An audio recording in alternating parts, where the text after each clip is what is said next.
Hello बच्चों, मैं Mansi Sharma mission ज्ञान से स्वागत करती हूँ आप सबका राजस्थान सरकार और वेदांता के CSR इनिशिएटिव ई कक्षा में। तो बच्चों, आपको बहुत मज़ेदार लगा होगा ये play the book that save the earth. आपको ये बात भी समझ में आ गई होगी कि थिंक टैंक बिल्कुल भी अच्छा कमांडर एंड चीफ नहीं था मार्स का। उससे ज़्यादा समझ और समझदारी किस में थी? वो थी नूडल में, जो कि था उसका शिष्य। और अपनी बेवकूफ़ी में क्या कर दिया उसने, थिंक टैंक ने, उसको ये लगा कि धरतीवासी आक्रमण करके उसको पकड़ने वाले हैं, तो वो बहुत दूर भाग गया।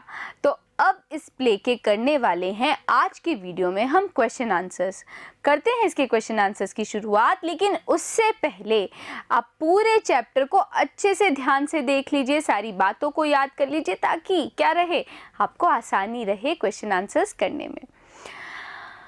पहला करना क्या है हमें, देखिए, टिक द करेक्ट अल्टरनेटिव। हमें सही अल्टरनेटिव यानी सही ऑप्शंस दिए हुए होंगे आपको, और उनमें से एक ऑप्शन का चुनाव करना होगा।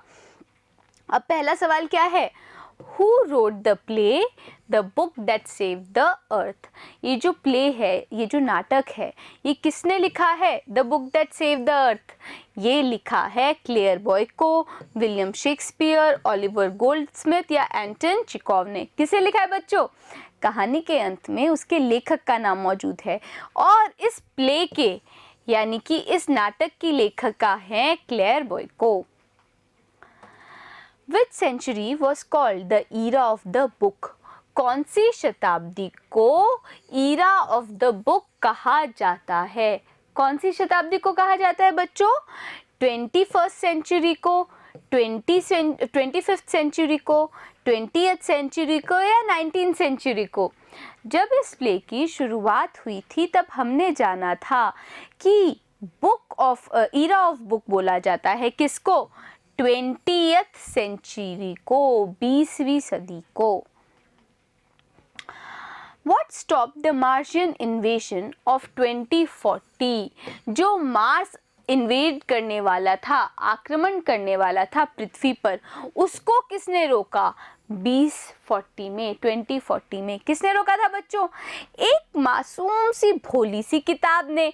और वो मासूम सी किताब थी एक नर्सरी के बच्चों की किताब, है कि नहीं? क्या नाम था उस किताब का? वही नाम तो आपको याद करना है। क्या वो किताब एक एनसाइक्लोपीडिया थी, विश्वकोश थी? नहीं। क्या वो थी रॉकेट्स के ऊपर? नहीं। क्या वो मदर गूस थी? जी हाँ, वो किताब क्या थी बच्चों? मदर गूस, नर्सरी के बच्चों की एक राइम की किताब थी, पोएम्स की किताब थी। Say whether the following statements are true or false. Write T for true and F for false in brackets. तो अब आपको ये बताना है कि ये जो अब वाक्य हैं वो ट्रू हैं या फॉल्स हैं। अगर T है, ट्रू है, तो आप T लिखेंगे, फॉल्स है तो F लिखेंगे। पहला वाक्य, The book that saved the earth is a drama. जो ये चीज़ है क्या? The book that save the earth, ये जो टाइटल है, शीर्षक है, ये पूरी क्या ये कहानी है, क्या ये नाटक है, क्या ये पोयम है? यहाँ पे दिया हुआ है कि ये एक ड्रामा है। ड्रामा यानी कि नाटक। तो ये वाक्य है कि the book that save the earth is a drama, वो है एक नाटक। तो क्या ये वाक्य सही है बच्चों? यही वाक्य सही है, ना तो ये कहानी है ना तो ये पोयम है, ये है एक नाटक। तो इसका उत्तर क्या है? टी है, यानी कि ट्रू है। दूसरा वाक्य, the people of Mars plan an attack on earth. जो लोग थे मार्स के, वो क्या कर रहे थे? वो योजना बना रहे थे, प्लान कर रहे थे यानी कि योजना बना रहे थे अटैक करने की, आक्रमण करने की अर्थ पर, पृथ्वी पर। क्या ये स्टेटमेंट ट्रू है या फॉल्स? ये स्टेटमेंट तो ट्रू है। कैसे पता हमें? भाई आक्रमण करने वाले थे तो इसी कारण से थिंक टैंक ने भेजा नहीं था क्या आयोटा को, ऑप को पृथ्वी पर। तीसरा, the Martians do not leave the earth in fear. Martians कौन? जो मार्स के लोग हैं। तो क्या मार्स के लोगों ने डर के मारे पृथ्वी नहीं छोड़ी थी? बिल्कुल डर के मारे छोड़ी थी। और वो डर क्यों गए थे? वो इसलिए डर गए थे कि उनको लगा कि पृथ्वी निवासी अब उनके ऊपर आक्रमण करने वाले हैं और थिंक टैंक को पकड़ लेने वाले हैं, इसलिए उन्होंने पृथ्वी को डर के मारे छोड़ दिया। तो ये वाला जो वाक्य है ये भी क्या है? ये फॉल्स है। तो क्यों फॉल्स है बच्चों? क्योंकि यहाँ पे लिखा हुआ है मार्शियंस डू नॉट लीव, मतलब मार्शियंस ने नहीं छोड़ी थी पृथ्वी डर के मारे। उन्होंने तो असल में छोड़ी थी ना डर के मारे। तो इस डू नॉट के कारण हम क्या लिख रहे हैं? इसको फॉल्स बोल रहे हैं, गलत बोल रहे हैं। The 20th century was often called the era of books. तो 20वीं सदी को बोला जाता है ईरा ऑफ बुक्स। क्या ये बात सही है? ये बात बिल्कुल सही है। Humpty Dumpty did not sit on the wall. तो इस पूरे प्ले में, इस पूरे नाटक में एक पोयम बताई गई थी, Humpty Dumpty sat on wall, बताई गई थी ना। उसमें पहली लाइन क्या थी? Humpty Dumpty sat on wall, यानी हम्प्टी डम्प्टी बैठा था दीवार पर। तो ये जो वाक्य है, हम्प्टी डम्प्टी डिड नॉट, यानी कि नहीं बैठा था वॉल पर, क्या ये वाक्य सही होगा? ये वाक्य तो फॉल्स है, गलत है। कॉम्प्रीहेंशन। अब आपको क्या करने होंगे? आपके सामने सवाल होगा, उसका उत्तर आपको खुद लिखना होगा। सवाल क्या है? Why did think tank express his peevishness with noodle? Think tank ने अपनी नाराज़गी क्यों जताई थी नूडल से? क्यों जताई थी बच्चों? क्योंकि नूडल ने उसके अभिनंदन का कुछ भाग छोड़ दिया था। अभिनंदन करते हुए नूडल ने पूरा अभिनंदन का वाक्य नहीं बोला था और इसलिए थोड़ा सा गुस्सा हो गया था, थोड़ी सी नाराज़गी जताई थी थिंक टैंक ने नूडल से। उत्तर कैसे लिखेंगे हम? हम लिखेंगे think tank express, think tank ने एक्सप्रेस किया अपनी पीविशनेस, अपना क्या? अपनी नाराज़गी विद नूडल, नूडल के साथ। बिकॉज, क्योंकि ही मतलब कौन यहाँ पे? Noodle. He left out part of think tank, उसने छोड़ दिया था हिस्सा think tank salutation, think tank के सैल्यूटेशन का, थिंक टैंक के अभिनंदन का। नूडल वॉज अप्रेंटिस, नूडल क्या था? शिष्य था। That's why he forgot the correct salutation, इसीलिए वो भूल गया था सही अभिनंदन। Then he made his salutation correct, उसके बाद में उसने यानी कि नूडल ने अपने सैल्यूटेशन को, अभिनंदन को करेक्ट किया, ठीक किया थिंक टैंक के लिए। तो यही है इसका उत्तर और आपको इसी तरीके से उत्तर को लिखना होगा। How does think tank describe the earth? Think tank ने किस तरह डिस्क्राइब की, व्याख्या की, किसकी? अर्थ की। उसने क्या बोला कि जो अर्थ है वो एक इनसिग्निफिकेंट जगह है और एक कीचड़ से भरा हुआ गोला है, और जो अर्थलिंग्स हैं यानी कि जो पृथ्वी निवासी हैं उनके सर भी बहुत ज़्यादा छोटे हैं, यही बोला था ना। तो अब इसको कैसे लिखना है हमें? हम लिखेंगे think tank describes, think tank ने व्याख्या की अर्थ की एज एन इनसिग्निफिकेंट प्लेस, एक इनसिग्निफिकेंट जगह के लिए। ही कॉल्स द इनहेबिटेंट्स, उसने बोला उनके इनहेबिटेंट्स यानी निवासियों को ऑफ द अर्थ एज अगली अर्थलिंग्स। क्या बोला उसने, थिंक टैंक ने पृथ्वी निवासियों को? कि वो अगली, कुरूप अर्थलिंग्स हैं, कुरूप धरतीवासी हैं। विथ देयर टाइनी हेड्स, उनके छोटे से सरों के साथ। He also calls the earth, वो अर्थ को, पृथ्वी को बोलता है प्रिमिटिव बॉल ऑफ मड, एक असभ्य कीचड़ का गोला। तीसरा सवाल, who eats the sandwich ultimately, और who eats the sandwich in the end. तो बच्चों ये जो सवाल है आपके सामने दो रूप से आ सकता है, उसका उत्तर एक ही है। पहला सवाल क्या हो सकता है? हो सकता है आपके सामने आए who eats the sandwich ultimately, ultimately यानी आखिरकार। तो आखिरकार वो सैंडविच किसने खाई? या फिर यही सवाल आ सकता है दूसरे रूप में, who eats the sandwich in the and, आखिर में किसने सैंडविच खाई थी? किसने खाई थी? वो खाई थी सार्जेंट ऑप ने। तो क्या लिखेंगे हम लिखेंगे Sergeant Op eats the sandwich ultimately, Sergeant Op ने सैंडविच खाई थी अल्टीमेटली आखिरकार। He bites down on a corner of sandwich, वो काटते हैं उस सैंडविच का एक कॉर्नर यानी कोना। और वो सैंडविच क्या थी असल में वो तो थी एक book. He makes terrible faces, और वो बनाते हैं बहुत खराब चेहरे। वाइल चूइंग, उस कोने को चबाते हुए, एंड स्वॉलोइंग, निगलते हुए उस सैंडविच को। How does think tank wish to be saluted? तो थिंक टैंक क्या चाहता था कि किस तरीके से उसको सैल्यूट किया जाए, उसका अभिनंदन किया जाए। क्या चाहता था? वो तो एक पूरा वाक्य चाहता था। उस वाक्य में क्या क्या चीजें होनी चाहिए, देखिए कैसे लिखेंगे।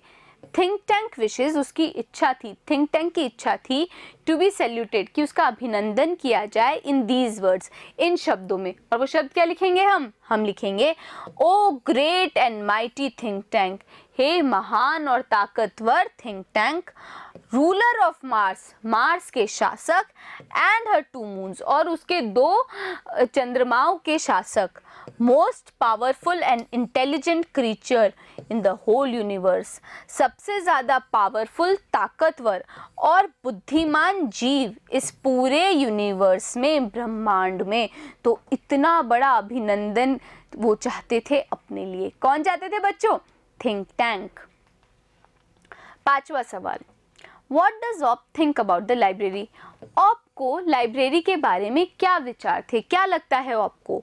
उनको लगा था कि ऑप क्या है, ये लाइब्रेरी क्या है, एक हैबरडैशरी है। हैबरडैशरी क्या होती है? जहाँ पे सारा सिलने का सामान मिलता है वो। तो उनको लगता है कि ये वो है। और क्या लगता है उनको? ये लगता है कि उस सिलने के सामान की उस दुकान में क्या होता है, कुछ हैट्स भी मिलती हैं। देखिए, हैबरडैशरी के 2 मीनिंग्स होते हैं। एक होता है एक टोपियों की दुकान, और एक होता है जहाँ पे सारा सिलने का सामान मिलता हो। तो यहाँ पे क्या हम बोल सकते हैं कि वो हैट की भी दुकान थी या फिर सिलने की दुकान थी। तो ऑप को ये लगता है कि ये जो लाइब्रेरी है वो एक हैबरडैशरी है। He thinks about the books, उनको लगता है कि ये जो किताबें हैं वो हैट्स हो सकती हैं, टोपियाँ हो सकती हैं। He opens a book, वो एक किताब खोलते हैं, and puts it on his head, और अपने सर पर रख लेते हैं। How does the picture of Humpty Dumpty look like? जो हम्टी डम्टी की पिक्चर थी, तस्वीर थी, वो किस तरह की दिखती थी? The picture of Humpty Dumpty looks like think tank, वो दिखती थी think tank की तरह। The ruler of planet Mars, जो कि थे रूलर, शासक मार्स के, मार्स प्लैनेट के यानी ग्रह के। The picture of Humpty Dumpty has great and mighty brain like balloon, इस हम्टी डम्टी की तस्वीर भी कैसी थी? उस हम्टी डम्टी की तस्वीर में हम्टी डम्टी वैसे ही महान और ताकतवर ब्रेन वाले थे जैसे कि उनका दिमाग कैसा हो, एक बलून, गुब्बारे जैसा हो। एंड थिंक टैंक थिंक्स, और थिंक टैंक को ये लगता है दैट अर्थलिंग्स, कि पृथ्वी निवासियों ने have planned to capture Mars, उन्होंने योजना बना ली है कैप्चर करने की, पकड़ लेने की मार्स को। पकड़ लेने का मतलब यहाँ पे क्या है? कैप्चर करने का मतलब है अपने अधीन कर लेना। 7वां सवाल, What questions does think tank ask the mirror? कौन से सवाल थिंक टैंक शीशे से करता है?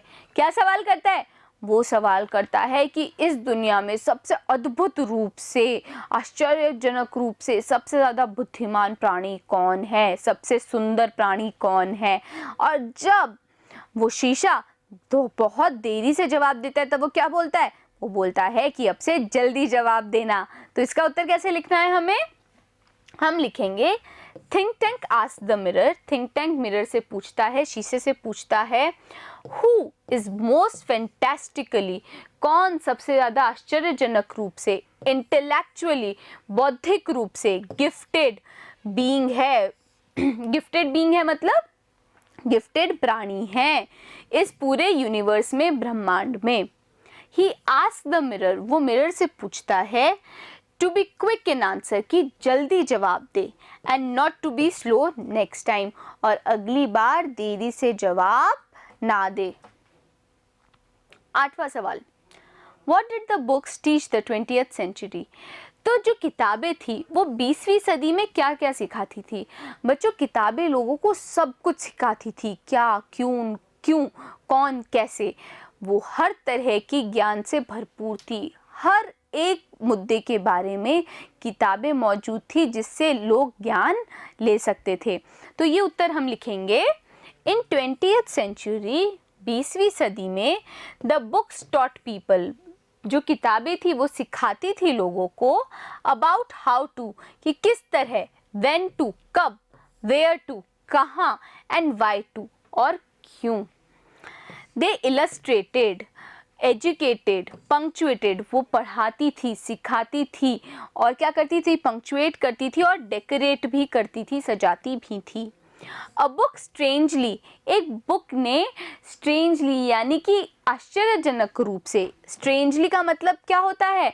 आश्चर्यजनक रूप से या फिर अजीब रूप से सेव कर लिया था, बचा लिया था अर्थ को, पृथ्वी को, मार्शियन अटैक से, मार्स के आक्रमण से।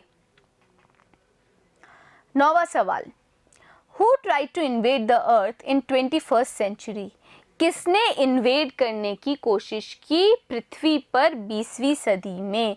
तो हम जानते हैं कि मार्स के लोगों ने कोशिश की थी पृथ्वी पर आक्रमण करने की। करी के थी कि नहीं करी थी? करी थी भाई। और थिंक टैंक कौन थे? उसी मार्स के कमांडर एंड चीफ थे। और इसके लिए उन्होंने 3 लोगों को पृथ्वी पर भेजा था कि भाई पता करो इस पृथ्वी पे क्या है, कैसा है। और जब उनको असलियत पता चली, बल्कि वो असलियत तो नहीं थी ना, उनको क्या लगा? उनको लगा कि पृथ्वीवासियों ने देख लिया है मार्स को, मार्स के उन लोगों को, और अब वो मार्स पे ही आक्रमण करने वाले हैं, तो वो भाग गए। उत्तर कैसे लिखना है हमें इसका? हम लिखेंगे Martians tried to invade, Mars के लोगों ने कोशिश की आक्रमण करने की पृथ्वी पर इन 21st सेंचुरी, 21वीं सदी में। Great and mighty think tank, जो महान और ताकतवर थिंक टैंक थे, वॉज कमांडर इन चीफ, वो थे उनके commander in chief. Omega captain थी, आयोटा लेफ्टिनेंट, एंड ऑप थे sergeant. Crew of probe 1 reach, जो क्रू था ये कहाँ पहुंच गए थे? सेंटरविल पब्लिक लाइब्रेरी पहुंच गए थे पृथ्वी पर। 10वां सवाल, Why are books referred as men's best friend? किताबों को क्यों माना जाता है एक आदमी का सच्चा मित्र? क्यों माना जाता है बच्चों? इसलिए माना जाता है कि किताबें एक आदमी को सब कुछ सिखाती है। क्यों, कब, कहाँ, कैसे, इन सभी सवालों के जवाब देती है एक किताब। एक किताब के अंदर हर चीज़ के बारे में ज्ञान होता है और वो ज्ञान एक आदमी सीख सकता है। कैसे लिखेंगे इसका उत्तर हम? बुक्स आर रेफर्ड, बुक्स को रेफ़र किया जाता है, समझा जाता है एज मैन्स बेस्ट फ्रेंड, एक आदमी का सच्चा मित्र। बिकॉज, क्योंकि दे टीच मैन, वो सिखाती हैं आदमी को about how to, when to, where to, and why to, कब, क्यों, कहाँ, कैसे, ये सब कुछ सिखाती हैं किताबें। They illustrate, educate, punctuate, and even decorate. There are books about everything, हर चीज़ के बारे में किताबें मौजूद हैं। 11वां सवाल, Why was think tank thought about magnificent brilliance? तो think tank जो थी उसने क्या सोचा था? बहुत अच्छे ब्रिलियंस के साथ, समझदारी के साथ क्या सोचा था? उसने ये सोचा था कि जो उनके लोग हैं उस प्रोब के, है ना, वो जो यान था, अंतरिक्ष यान था, उसके जो लोग हैं उनको विटामिन की गोलियां खा लेनी चाहिए ताकि उनकी बुद्धिमत्ता बढ़ पाए। पर असल में तो ऐसा नहीं हुआ। तो अब कैसे लिखना है हमें इसका उत्तर? हम लिखेंगे think tank has thought, think tank को ये लगा दैट क्रू मेंबर्स, जो लोग हैं उस प्रोब के, शुड टेक द वाइटामिन्स, उनको खा लेनी चाहिए। टेक का मतलब लेना नहीं, यहाँ पे मतलब है खाना। उनको खा लेनी चाहिए वाइटामिन्स विच वर प्रिपेयर्ड, जिनको तैयार किया गया था उनके केमिकल डिपार्टमेंट के द्वारा, ऑफ मार्स, मार्स के, टू इंक्रीज, ताकि वो बढ़ा सके अपनी इंटेलिजेंस, बुद्धिमत्ता। The meaning of the sandwich अगर वो ऐसा कर लेते हैं वो लोग, तो जो इस सैंडविच का जो मतलब है वो अनफोल्ड हो जाएगा, वो खुल जाएगा स्लोली, धीरे धीरे उनके सामने। 12वां सवाल, Why is think tank planning about the earth? Think tank क्या प्लान कर रहा था, योजना बना रहा था पृथ्वी के बारे में? वो ये योजना बना रहा था कि वो पृथ्वी पे आक्रमण कर देगा। इसके लिए उसने क्या किया, अपना एक अंतरिक्ष यान भेजा था। उस यान में क्या थे, कुछ लोग थे। कौन कौन लोग थे भाई? ओमेगा थी, आयोटा थे और ऑप थे, और वो पहुंच गए थे पृथ्वी पर। तो कैसे लिखना है इसका उत्तर हमें? हम लिखेंगे think tank is planning, think tank योजना बना रहा था टू इन्वेड द अर्थ, पृथ्वी पर आक्रमण करने की। He has sent Captain Omega, उसने भेज दिया था कैप्टन ओमेगा को, लेफ्टिनेंट आयोटा को और सार्जेंट ऑप को। Think tank wants to bring earth under his rule, think tank लाना चाहता था पृथ्वी को अपने शासन के अंदर। Answer the following questions in about 60 words each. तो अब आपको इन सवालों के जो उत्तर हैं वो थोड़े से ज़्यादा शब्दों में देने होंगे। पहला सवाल क्या है? Why did think tank's plan fail to invade the earth? Think tank की जो योजना थी पृथ्वी पर आक्रमण करके उसको अपने शासन के अंदर लाने की, वो क्यों फेल हो गई, यानी असफल हो गई? देखिए, थिंक टैंक्स प्लान, जो थिंक टैंक की जो योजना थी, फेल्ड, वो असफल हो गई टू इन्वेड द अर्थ, पृथ्वी पर आक्रमण करने की, बिकॉज, क्योंकि the book Mother goose of the earth, जो एक किताब थी मदर गूज पृथ्वी पर, फ्राइटन्ड हिम, उस किताब ने उसको फ्राइटन कर दिया, डरा दिया। The third rhyme of this book, जो तीसरी राइम थी इस किताब की, हैड हम्टी डम्टी, उस किताब में कौन था? हम्टी डम्टी था। He was like think tank, और वो दिखता था बिल्कुल थिंक टैंक की तरह। देयरफॉर, इसी कारण से, ही थॉट, उसको लगा, दैट द अर्थलिंग्स, कि ये जो पृथ्वी निवासी हैं, हैड सीन हिम, उन्होंने देख लिया है उसको।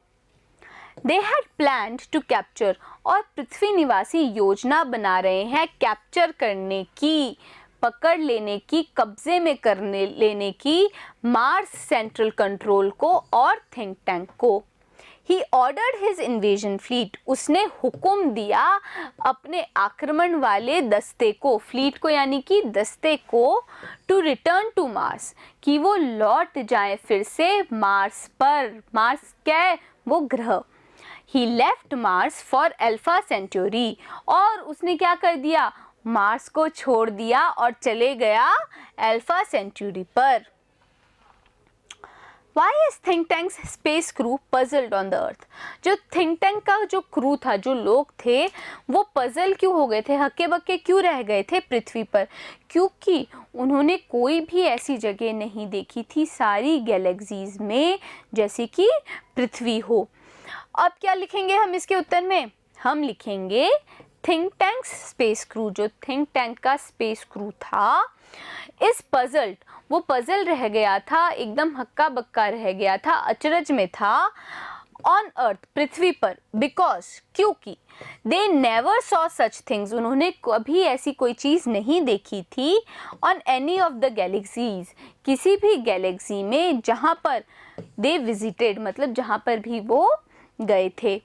They had fear of the Earthlings attack, उनको डर था कि पृथ्वीवासी आक्रमण करने वाले हैं उनके ऊपर। तीसरा सवाल, how does Noodle suggest to think tank about the books? Noodle क्या सजेस्ट करता है, क्या सुझाव देता है थिंक टैंक को बुक्स के बारे में, किताबों के बारे में? देखिए, noodle informs think tank, noodle बताता है थिंक टैंक को, इन वेरी हम्बल, बिल्कुल प्यार से, and subtle manner, subtle manner क्या होता है? बिल्कुल प्यार से, आराम से, that he had seen surveyor films, कि उसने देखी है सर्वेयर फिल्म्स ऑफ दो सैंडविचेस, इन सैंडविचेस के बारे में। ही ऑब्जर्व्स दैट अर्थलिंग्स, वो ये ऑब्जर्व करता है कि पृथ्वी निवासी use them, as some kind of communication device, उनको इस्तेमाल करते हैं किसी तरह के संपर्क करने के यंत्र के रूप में, इंस्टेड ऑफ ईटिंग देम, उसको खाने की बजाय। Give the correct character sketch of noodle. अब आपको ये बताना है कि नूडल किस तरह का था, आपको उसके कैरेक्टर के बारे में बताना है।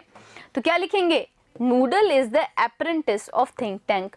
नूडल था अप्रेंटिस, शिष्य या फिर चेला था वो किसका? थिंक टैंक का। He knows more about earthlings, वो पृथ्वी निवासियों के बारे में क्या करता था? बहुत ज़्यादा जानता था। एंड देयर एक्टिविटीज़, और उनकी एक्टिविटीज़ के बारे में भी जानता था then think tank, think tank से ज़्यादा। ही इज़ इंटेलिजेंट, वो बहुत ज़्यादा बुद्धिमान है, क्लेवर है, चतुर है और डिप्लोमेटिक है। ही रेक्टिफाइज, वो ठीक करता है द फॉलीज, जो गलतियां हैं, ऑफ थिंक टैंक, जो गलतियां करता है थिंक टैंक। नॉट डायरेक्टली, सीधे रूप से नहीं करता, but in a very subtle suggestive, पर बहुत आराम से, सुझाव के रूप में, and in a round about manner, और घुमा फिरा के थिंक टैंक की वो गलतियां ठीक करता है। So as not to hurt him, ताकि थिंक टैंक को बुरा ना लगे। ही प्रेजेस थिंक टैंक, वो तारीफ करता है थिंक टैंक की, बिफोर, इससे पहले, सजेस्टिंग एनीथिंग, इससे पहले कि वो कुछ सुझाव दे। हिज पोलाइट, उसका जो पोलाइट एंड हम्बल, वो क्या है? वो पोलाइट है, हम्बल है, डाउन टू अर्थ एटीट्यूड, और ये जो पोलाइट, हम्बल और बिल्कुल ज़मीन से जुड़ा हुआ बर्ताव है, वो थिंक टैंक को प्लीज़ कर देता है, खुश कर देता है, प्रसन्न कर देता है। 5वां सवाल, What do you know about think tank after reading the play? तो इस नाटक को पढ़ने के बाद आप थिंक टैंक के बारे में क्या सोचते हैं? देखिए, थिंक टैंक क्या है? बहुत ज़्यादा एरोगेंट है, अहंकारी है, और अहंकारी क्या है? शासक है मार्स का। और क्या करता है थिंक टैंक? उसको ज़्यादा ज्ञान नहीं है पृथ्वी के बारे में, और उसको क्या लगता है कि भाई ये लाइब्रेरी नहीं है, ये तो एक जलपान का स्थान है। फिर उसको क्या लगता है? नूडल के सुझाव पे वो ये बोलता है कि अच्छा, ये तो कोई संपर्क का यंत्र है। किसको देखकर? किताब को देखकर। और साथ ही साथ हमने ये भी जाना कि थिंक टैंक बिल्कुल भी साहस वाला व्यक्ति नहीं है। जैसे ही उसको एहसास होता है कि पृथ्वी वाले उस पर आक्रमण करने वाले हैं, वो झट से भाग जाता है, पृथ्वी छोड़कर, मार्स छोड़कर, और चला जाता है अल्फा सेंचुरी। तो क्या लिखने वाले हैं इसके उत्तर में? हम लिखेंगे think tank is an arrogant ruler of Mars. Think tank जो है वो एक एरोगेंट, अहंकारी शासक है मार्स का। बाय ब्रेन, दिमाग से, he is not think tank, दिमाग से वो कोई थिंक टैंक नहीं है, सोचने वाला टैंक नहीं है। He doesn't have proper knowledge, उसके पास सही तरीके का ज्ञान नहीं है, अबाउट अर्थलिंग्स, पृथ्वी निवासियों के बारे में। ही अज्यूम्स, वो ये अज्यूम करता है, मानता है, लाइब्रेरी एज रिफ्रेशमेंट स्टैंड, की लाइब्रेरी जो है वो एक जलपान की जगह है। एंड बुक्स आर सैंडविचेस, और जो किताबें हैं वो क्या हैं? सैंडविचेस हैं। ही इज कावर्ड, वो क्या है? एक कायर है। He is afraid of transcription of the third rhyme of book Mother Goose, और वो डर जाता है मदर गूज का जो हमने ट्रांसक्रिप्शन किया था उससे। ही स्टॉप्स इन्वेजन, वो आक्रमण रोक देता है। Flees to Alpha Century for his safety, और अपनी रक्षा के लिए वो भाग जाता है अल्फा सेंचुरी। 6वां सवाल, How were friendly relations established between people of Mars and people of Earth? तो मित्रवत संबंध कब स्थापित हुए मार्स के लोगों और पृथ्वी के लोगों के बीच में? वो हुए थे 25वीं सदी में, जब नूडल बन गए थे कौन? वो बन गए थे कमांडर इन चीफ मार्स के।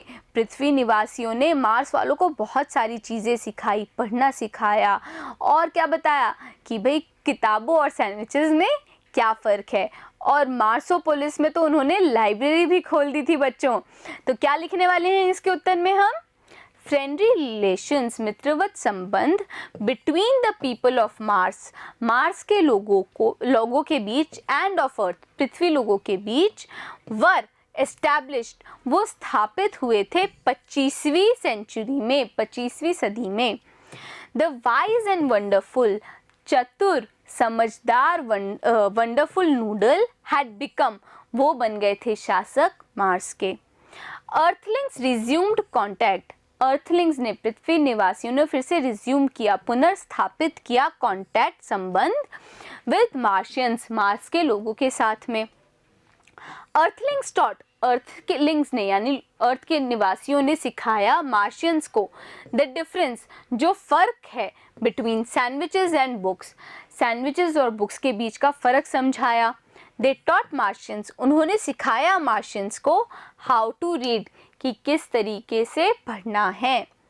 दे एस्टैब्लिश, उन्होंने स्थापित किया अ मॉडल लाइब्रेरी इन मार्सोपोलिस, मार्सोपोलिस के अंदर एक लाइब्रेरी भी।